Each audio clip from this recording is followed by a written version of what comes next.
Good morning everyone. Welcome to PW only IAS. दोस्तों, हमारे प्रधानमंत्री जी असम गए हुए थे एंड उन्होंने इस असम दौरे में काजीरंगा में एलिवेटेड कॉरिडोर प्रोजेक्ट यहां पे अनवील किया। अब आपके दिमाग में आएगा, सर ये एलिवेटेड कॉरिडोर आखिर होता क्या है। देखो जरा आप इधर पिक्चर में इधर आप नोटिस करो। इस पिक्चर में आप नोटिस कर पाओगे कि नीचे वाला जो एरिया है ना, जब आप नीचे थोड़ा फोकस करोगे तो यहाँ पर आपको डिफरेंट डिफरेंट प्रकार के एनिमल्स आपको देखने को मिल जाएंगे एंड ऊपर यहाँ आपको एक सड़क जाती हुई देखने को मिलेगी।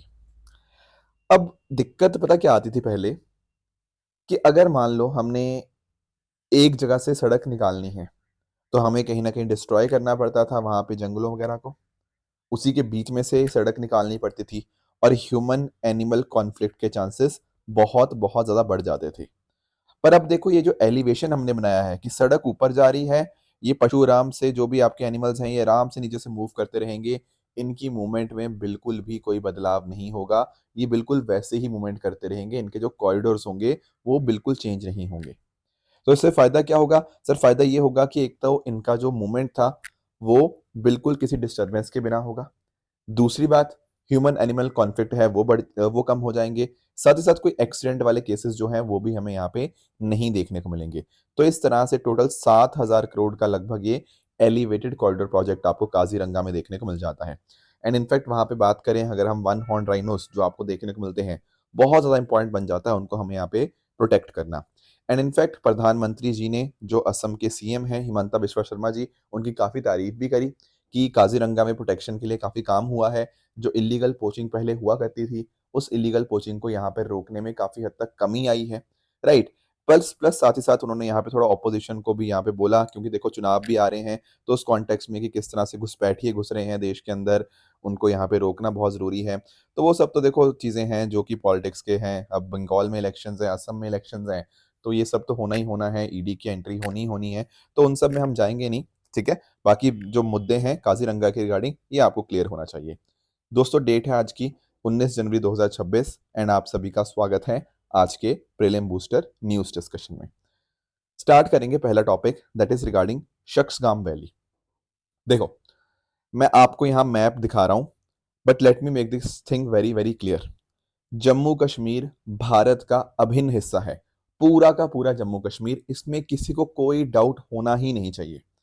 अब यहां पर जो हम मैप अंडरस्टैंड कर रहे हैं ना, यहां पर आप नोटिस करोगे ये पूरा हिस्सा भारत का ही हिस्सा है। ठीक है। अब ये जो मैप हम यहाँ पे समझ रहे हैं, ये हम समझने की कोशिश कर रहे हैं कि कैसे कैसे चेंजेस क्या आए हैं, कौन इलीगली हमारे एरिया को ऑक्युपाई करके बैठा हुआ है। देखो, पहली चीज तो आप जानते होंगे कि ये है आपका पीओके, पाकिस्तान ऑक्युपाइड कश्मीर, है भारत का हिस्सा, पर इलीगली पाकिस्तान ने इसको ऑक्युपाई कर रखा है। उसी तरह से यहां पर आप नोटिस कर पाओगे कि कुछ ऐसा हिस्सा भी है जो चाइना ने ऑक्युपाई कर रखा है। पर आज हम दोस्तों बात करेंगे ये शख्सगाम वैली की। ये जो वैली आप यहाँ पे नोटिस कर पा रहे हो, this is the Shaksgam valley. ये जो शख्सगाम वैली है, ये लद्दाख रीजन के जो काराकोरम रेंज है उसके नॉर्थ में आपको देखने को मिल जाती है शख्सगाम वैली। ठीक है। यहाँ पर आपको ये सियाचिन ग्लेशियर देखने को मिल जाएगा, very very strategic point for India. अब ये शख्सगाम वैली ना बहुत अपने आप में इसकी अलग हिस्ट्री, पता क्यों है? क्योंकि दरअसल में जो पाकिस्तान के कंट्रोल में था पहले ये, बट 1963 के अंदर चाइना पाकिस्तान बाउंड्री एग्रीमेंट होता है और ये जो शख्सगाम वैली थी ये पाकिस्तान चाइना को गिफ्ट कर देता है। आप समझ पा रहे हो, जमीन इंडिया की है पर पाकिस्तान भारत की जमीन चाइना को गिफ्ट कर रहा है। तो आज के समय ये जो टेरिटरी है ये चाइना के कंट्रोल में है ये जमीन भारत की। राइट। अब ऑब्वियसली बात है, देखो भारत ने कभी इसको माना ही नहीं कि शख्सगाम वैली चाइना का पार्ट है, क्योंकि कहीं ना कहीं ये तो हमारी सॉवरेनिटी के अगेंस्ट जाता है। अब दिक्कत पता क्या आ गई है कि शख्सगाम वैली क्योंकि चाइना के कंट्रोल में है, तो चाइना यहाँ पर बहुत बड़ा इंफ्रास्ट्रक्चर यहाँ पे क्रिएट कर रहा है। बहुत सारी सड़कें यहाँ पे चाइना बना रहा है, कहीं ना कहीं भारत के ऊपर नजर रखने की कोशिश कर रहा है। तो वो सारी प्रॉब्लम्स यहाँ पे आ रही हैं और भारत यहाँ पे इसको क्लेम्स को यहाँ पे रिजेक्ट करने की कोशिश कर रहा है कि देखो आप भारत के हिस्से में हमारी परमिशन के बिना कोई भी कंस्ट्रक्शन यहाँ पे नहीं कर सकते। तो भारत इस चाइना पाकिस्तान बाउंड्री एग्रीमेंट को मानता ही नहीं है। Plus at the same time अगर हम बात करें, ये जो ट्रांस काराकोरम ट्रैक्ट है शख्सगाम वैली, जिसको हम ये नाम से जानते हैं, ये north of Karakoram range in the Ladakh region आपको देखने को मिल जाएगा। ये काफी हाई एल्टीट्यूड के ऊपर है, काफी ग्लेशियर्स और एक्सट्रीम क्लाइमेटिक कंडीशन आपको यहाँ पे देखने को मिल जाती है। अब देखो चाइना देखो कुछ ना कुछ हरकतें करता रहता है, आप लोग जानते होंगे बॉर्डर के आसपास। तो यहाँ पर चाइना को एक तरह से स्ट्रेटेजिक डेप्थ मिलती है लाइन ऑफ एक्चुअल कंट्रोल के पास में। Similarly China Pakistan military coordination increase होता है। एंड एक्चुअली ना यही शक्सगाम वैली है जो CPEC China Pakistan economic corridor को सपोर्ट करता है। क्योंकि आप नोटिस कर पाओगे जो चाइना पाकिस्तान का कोशिश है काराकोरम जिंगजियांग कॉरिडोर के रिगार्डिंग, जहां पर क्या होगा, जो चाइना का जिंगजियांग रीजन है उसको पाकिस्तान के साथ हम कनेक्ट कर रहे हैं। तो कहीं ना कहीं ये वही स्ट्रेटेजिक रूट के ऊपर आपको यहाँ पे देखने को मिल जाएगा। तो भारत को दोस्तों इस समय पाकिस्तान से कोई खास खतरा नहीं है। देखो पाकिस्तान से तो हम निपट लेंगे, पर चाइना जिस तरह से बॉर्डर के ऊपर इंफ्रास्ट्रक्चर बना रहा है, भारत की जमीन के अंदर कोशिश करता रहता है घुसने की, तो कहीं ना कहीं हमें यहाँ पे इनके लिए बहुत अच्छे से रेडी होना पड़ेगा ताकि हम चाइना का मुंह तोड़ जवाब यहाँ पे दे पाए। दोस्तों अगला टॉपिक हमारे सामने ये भी चाइना के रिगार्डिंग ही है, that is China's artificial sun reactor breaks major fusion milestone. इसको अंडरस्टैंड करते हैं कि आखिर ये मुद्दा है क्या। देखो सबसे पहली बात, आप लोग nuclear fusion and nuclear fission के बारे में जानते होंगे, राइट। मैं इधर ना थोड़ा एक छोटा सा डायग्राम था, मैं इसको माध्यम से दिखाता हूँ। देखो जब हम बात करते हैं ना, देखो फ्यूजन और फिजन की इनका अंतर समझना। फिजन की जब हम बात करते हैं इसका मतलब होता है टूटना। जब कोई बड़ा एटम छोटे एटम्स में टूटता है उसको बोलते हैं हम फिजन। फ्यूजन में क्या होता है, जब छोटे एटम्स जुड़ते हैं और एक बड़ा एटम बनाते हैं। जैसे मान लो दो हाइड्रोजन एटम्स थे, ये जुड़े और ये बन गए हीलियम, तो ये कहीं ना कहीं क्या हुआ, फ्यूजन। ठीक है ना। तो एक्चुअली अगर हम बात करें ना, फ्यूजन और फिजन न्यूक्लियस जो हमें देखने को मिलते हैं, इनमें कुछ डिफरेंसेस हैं इनकी टेक्निक्स के ऊपर। अब पॉइंट पता क्या है, जो फ्यूजन वाला तरीका है वो काफी अच्छा तरीका है, एज इन यहाँ से कोई रेडियो एक्टिव वेस्ट जो होता है बहुत ही कम निकलता है, प्लस ग्रीन हाउस गैसेस का एमिशन भी काफी कम होता है। बट न्यूक्लियर फिजन में ये सब चीजें होती हैं। तो हमारी कोशिश ये है कि न्यूक्लियर फ्यूजन जो है वो धरती पर यहाँ पे हम कर पाए। पर थोड़ी प्रॉब्लम्स हमें यहाँ पे रही हैं कंट्रोल तरह से न्यूक्लियर फ्यूजन करने के अंदर। बट चाइना यहाँ पे काफी कोशिश कर रहा है कई सालों से। ठीक है। एक्चुअली पॉइंट पता क्या है, अगर हम न्यूक्लियर फ्यूजन को ट्राई करते हैं जहां पर हाइड्रोजन दो आपके कंबाइन करते हैं हीलियम बनाने के अंदर, उसमें दिक्कत ये आती है कि हमारा जो फ्यूजन प्रोसेस है वो पूरा कंट्रोल्ड नहीं रह पाता। आप लोग जानते होंगे ना, जैसे तीन states of matter, solid, liquid, gas, उसी तरह से जो फोर्थ स्टेट ऑफ मैटर है that is what, that is plasma. तो इंपॉर्टेंट ये बन जाता है कि आपका जब न्यूक्लियर फ्यूजन का प्रोसेस हो तो आपके जो भी रिएक्टर्स हैं वो प्लाज्मा को बहुत मिलियंस ऑफ डिग्री टेम्परेचर तक यहाँ पे हीट करें। ठीक है। और ऐसा भी ना हो कि वो अनकंट्रोल्ड हो जाए। इसीलिए हमें यहाँ पे धरती पे न्यूक्लियर फ्यूजन का प्रोसेस करने के अंदर थोड़ी परेशानी आती है। फायदे बहुत सारे हैं क्योंकि अनलिमिटेड एक तरह से फ्यूल सप्लाई आपको मिल सकती है, क्योंकि रीजन यही है। हाइड्रोजन के आप लोग आइसोटोप्स जानते होंगे, एक है प्रोटियम, एक है ड्यूटेरियम, एक है ट्रिटियम। ये हाइड्रोजन के ही आइसोटोप्स आपको देखने को मिल जाएंगे। ये बहुत बड़ी मात्रा के अंदर आपको सी वाटर में आपको देखने को मिल जाएंगे। तो एक्चुअली हमारे पास नियर अनलिमिटेड आपकी फ्यूल सप्लाई यहाँ पे हो सकती है। बाकी सेफ्टी भी है इसकी, plus at the same time clean भी है। मैंने आपको बताया रेडियो एक्टिव वेस्ट नहीं होता या ना के बराबर होता है, कार्बन मिशन जीरो होते हैं यहाँ पे। इसकी जो डेंसिटी होती है वो काफ़ी ज़्यादा आपको देखने को मिल जाएंगी, और यहाँ पर कोई लंबे समय तक आपका रेडियो एक्टिव वेस्ट भी यहाँ पे नहीं रहता। तो हमारी कोशिश यही है कि धरती पर हम न्यूक्लियर फ्यूजन कंट्रोल तरह से हम यहाँ पे कर पाएं। अब चाइना का देखो, आपको पता होगा ईस्ट रिएक्टर के बारे में, experimental advanced super conducting tokamak reactor. अगर आपने ईस्ट नहीं सुना तो आपने टोकामैक आपने जरूर सुना होगा। ये चाइना के अंदर, आपके चाइना में हेफई जो है वहां पर आपको ये देखने को मिलेगा टोकामैक रिएक्टर। यहाँ पर बहुत बहुत पावरफुल मैग्नेटिक फील्ड्स का इस्तेमाल किया गया है ताकि वो हॉट प्लाज्मा को यहाँ पर कंट्रोल कर पाए। और चाइना इस तरह से एक तरह से वर्ल्ड लीडर भी आप कह सकते हो इस तरह से फ्यूजन रिएक्टर्स के अंदर। अब 2025 में ये जो टोकामैक था इसने स्टेबल प्लाज्मा अचीव किया लगभग 100 मिलियन सेंटीग्रेड के लिए फॉर 1000 सेकंड से भी ज्यादा टाइम के लिए। तो कहीं ना कहीं इन्होंने ना जो वो था बात कि क्या हम कंट्रोल कर सकते हैं, तो काफी हद तक चाइना ने उसमें सफलता यहाँ पे प्राप्त कर ली है। और इसमें एक जो वर्ड सामने निकल कर आ रहा है, मतलब एक तो चलो इसको हम आर्टिफिशियल सन बोलते हैं क्योंकि सूरज के अंदर भी यही सेम प्रोसेस न्यूक्लियर फ्यूजन का ही होता है। पर अभी इंटरेस्टिंग बात जिस वजह से न्यूज में है वो है ये है कि इसने ग्रीन वॉल लिमिट को एक्सीड कर लिया है। अब सवाल आएगा ये ग्रीन वॉल लिमिट क्या है। देखो एक्चुअली ना हमारे यहाँ पे एक फिजिसिस्ट थे मार्टिन ग्रीनवॉल्ड जी, इन्होंने ये बताया था, इन्होंने ऑब्जर्वेशन की थी। जब हम बात करते हैं ना एम्पेरिकल रिसर्च की, एम्पेरिकल रिसर्च का मतलब होता है ऑब्जर्वेशन, डेटा के माध्यम से। तो उन्होंने डेटा के माध्यम से ये बताया था कि एक अपर लिमिट होगी कि कितना डेंस प्लाज्मा हो सकता है। एक सर्टेन लेवल से ऊपर आप उसकी डेंसिटी अगर लेके जाओगे ना, उसके बाद प्लाज्मा अनस्टेबल हो जाएगा। अब जितनी वैल्यू ग्रीन वर्ल्ड जी ने बताई थी ना, उससे ज्यादा वैल्यू का जो डेंसिटी का जो प्लाज्मा है वो यहाँ हमें देखने को मिला आपके टोकामैक के अंदर। अगर हम बात करें ना तो ईस्ट जो टोकामैक है उसने plasma density 1.3 to 1.65 times Greenwald limit यहाँ पे अचीव करी। तो एक तरह से आप कह सकते हो उसने ग्रीन वर्ल्ड लिमिट को तोड़ दिया है। ये दुनिया के लिए बहुत ही इंपॉर्टेंट रिसर्च बन जाती है कि इतनी बड़ी लेवल के ऊपर यहाँ पर ये इसने हाईएस्ट डेंसिटी को यहाँ पे अचीव किया है। तो कहीं ना कहीं ये बता रहा है कि डेफिनेटली जो फ्यूजन है आने वाले समय के अंदर हो सकता है प्रैक्टिकल हो। अभी तो हम थोड़ा अंडरस्टैंड ही कर रहे हैं, पर हो सकता है आगे जाके न्यूक्लियर फ्यूजन हम प्रॉपर धरती के ऊपर अच्छे से यहाँ पर कर पाए। ठीक है ना। तो हायर प्लाज्मा डेंसिटी जो अचीव की गई बहुत ही डिजायरेबल है, एंड इस लिमिट को तोड़ना हमारे लिए बहुत इंपॉर्टेंट था और चाइना ने ये तोड़ भी दिया है। तो देखो यार, चाइना कितनी कितनी शानदार शानदार काम कर रहा है। थोड़ा हमें भी यहाँ पे इस डायरेक्शन में मूव करने की जरूरत है कि हम भी अपने साइंस एंड टेक्नोलॉजी को और दुरुस्त करें, क्योंकि अगर हमें आज के टाइम यूएसए, चाइना, रशिया इनके साथ अगर हमें compete करना है ना, तो हमें टेक्नोलॉजी के सहारे ही हमें यहाँ पे compete करना होगा। ठीक है ना। तो हमें उस डायरेक्शन में खूब रिसर्च हमें यहाँ पे करने की जरूरत है।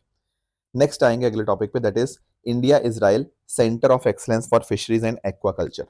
देखो आप लोग जानते होंगे कि इजराइल ना एग्रीकल्चर के सेक्टर में काफी आगे है। जैसे फॉर एग्जांपल आप लोगों ने ये जो कॉन्सेप्ट सुना होगा अपने ड्रिप इरिगेशन वगैरह का। अब इजराइल के अंदर पानी की कमी थी, तो कहीं ना कहीं उन्होंने ऐसे इरिगेशन टेक्निक्स इस्तेमाल करी जो कम पानी का इस्तेमाल करके भी आपकी खेती को अच्छे से प्रॉस्पर कर पाए।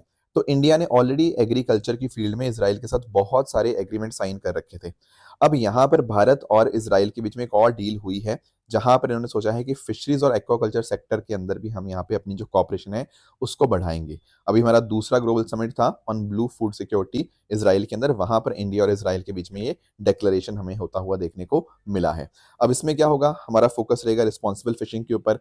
टेक्नोलॉजी का हम यहाँ पे अच्छे से इस्तेमाल करेंगे, डीप सी फिशिंग के ऊपर जाएंगे, एंड साथ साथ जो भी स्टार्टअप्स और ये जो काम कर रहे हैं उनको मदद करेंगे। ये जो आपके ना होते हैं बैरियर बैरियर होते हैं आपके टैरिफ बैरियर हो या नॉन टैरिफ बैरियर हो, इनको हम कम करेंगे। क्योंकि जब हम ट्रेड करते हैं ना, तो कई बार अगर हमने ड्यूटी वगैरह बढ़ा दी तो टैरिफ बैरियर हो गया, या फिर कई बार हमने कुछ ऐसा बोल दिया कि आपकी फिशेज में ठीक है ना पेस्टिसाइड्स की मात्रा ज़्यादा है, या ऐसे कुछ मतलब चीज़ें जिनको हम सैनिटरी एंड फाइटोसैनिटरी बैरियर्स भी बोलते हैं। तो ये सब नॉन टैरिफ बैरियर्स वगैरह होते हैं, तो इनको हम काफ़ी हद तक कम करेंगे।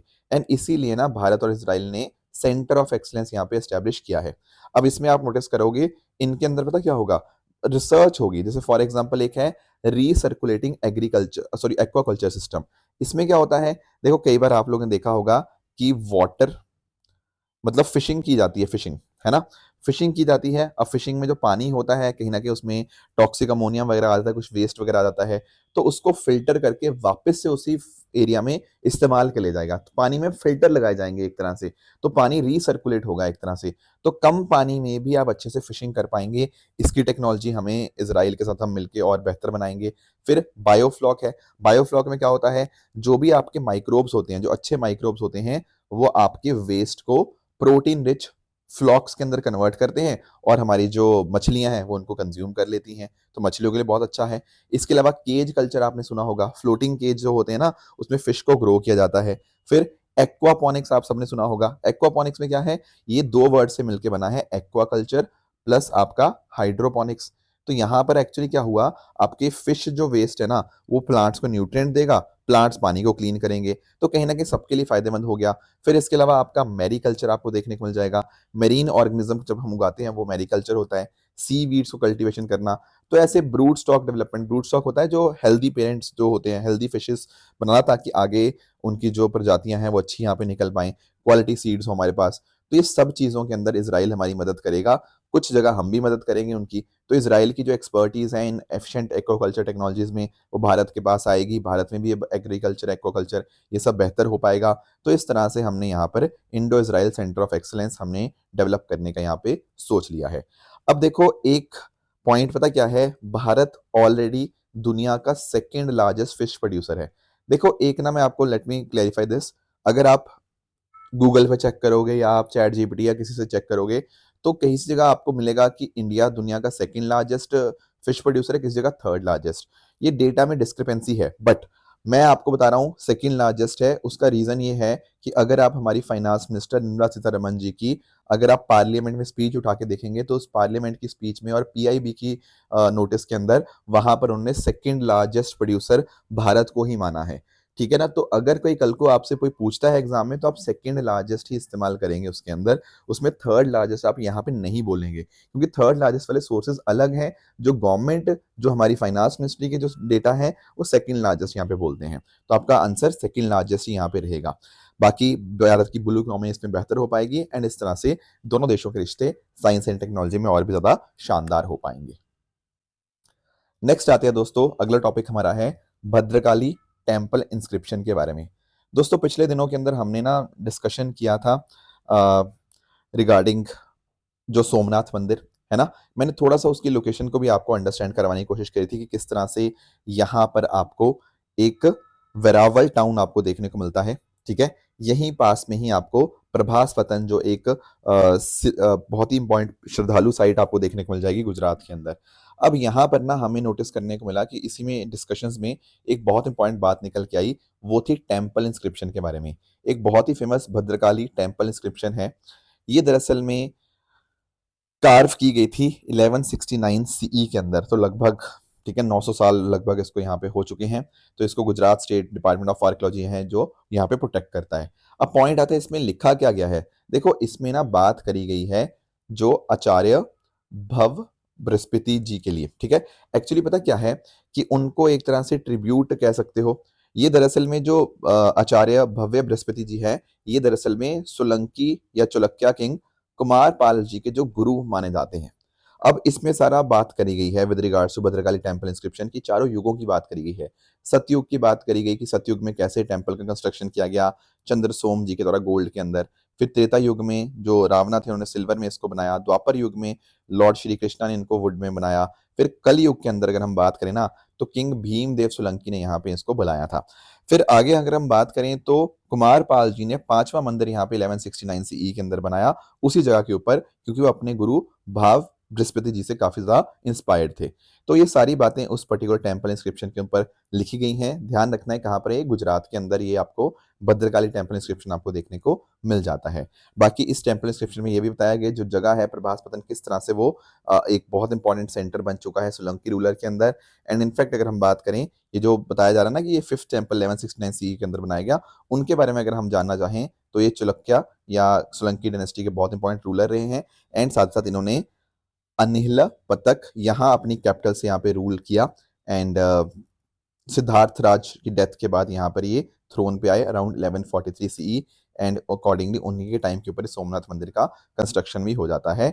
आगे जाके 1172 सीई में इनकी डेथ होती है। फिर उनके बेटे जो हैं अजय पाल वो यहाँ पे इसके राजा बनते हैं। तो ये कुछ बातें थी जो आपको भद्रकाली टेम्पल इंस्क्रिप्शन के बारे में क्लियर होनी चाहिए। नेक्स्ट आएंगे अगले टॉपिक के ऊपर। अगला टॉपिक हमारा कठपुतली के रिगार्डिंग है। देखो कठपुतली आप लोगों ने अपने आर्ट एंड कल्चर में पढ़ा भी होगा, उसी का एक तरह से रिवीजन हम यहाँ पे करेंगे। दरअसल में दोस्तों जयपुर में कठपुतली नगर में लगभग 250 परिवार ऐसे हैं जो कहीं ना कहीं अभी भी कठपुतली पपेटरी यहाँ पे करते हैं। आप लोगों ने ये कठपुतली का जो नाच है यहाँ पे आपने देखा होगा, बहुत ही इंटरेस्टिंग यहाँ पे रहता है, बहुत ही एंगेजिंग भी यहाँ पे हमें देखने को मिल जाता है। अब अगर हम बात करें ना ये वर्ड कहाँ से आया कठपुतली। देखो कठ मतलब होता है आपका वुड लकड़ी, और पुतली का मतलब होता है डॉल। तो लकड़ी की बनी हुई डॉल को ही हम यहाँ पे कठपुतली बोल देते हैं। अब इंटरेस्टिंग चीज आप नोटिस करना कि इनको ना लंबी लंबी स्कर्ट्स यहाँ पे पहनाई जाती है, इनके पैर नॉर्मली नहीं बनाए जाते। उसका रीजन पता क्या है, अगर इनके पैर होंगे तो इनको इस तरह से नचाना पॉसिबल नहीं हो पाता। तो आप इनका ना देखोगे कि लंबी लंबी स्कर्ट्स इस तरह से पहनाई जाती हैं। एंड इनके जो फेसेस है वो ओवल शेप्ड के आपको देखने को मिल जाते हैं। बहुत बड़ी बड़ी आंखें इनकी यहाँ पे बनाई जाती हैं। आर आईब्रोज जो होते हैं वो इनके आर्क्ड फॉर्म में आपको देखने को मिल जाते हैं। तो राजस्थान के अंदर आज भी बहुत ज्यादा पॉपुलर है, हालांकि और स्टेट्स में भी है, तो वो भी मैं आपके साथ डिस्कस यहाँ पे करूंगा। ऐसा बताया जाता है कि 1000 साल से भी ज्यादा पुराना ट्रेडिशन आपको देखने को मिल जाएगा। और जो भाट कम्युनिटी और नाट कम्युनिटी है ना, ये दरअसल में गांव गांव जाती थी, लोगों को एजुकेट करती थी अलग अलग मुद्दों के बारे में। तो वहां से इसका स्टार्टिंग आपको देखने को मिलता है। पर अगर हम बात करें ना इंडस वैली सिविलाइजेशन की, तो भाई हड़प्पा एंड मोहनजोदारो के अंदर भी आपको टेराकोटा फिगर्स के आपको मिलते हैं। तो जहां पर भी ऐसे उनके जो लिम्स हैं वो मूव कर सकते हो, जैसे इनके लिम्स ऐसे मूव होते हैं ना, तो सिमिलर चीजें वहां भी मिली हैं। तो कहीं ना कहीं ऐसा माना जाता है कि इंडस वैली सिविलाइजेशन के अंदर भी ये चीज थी।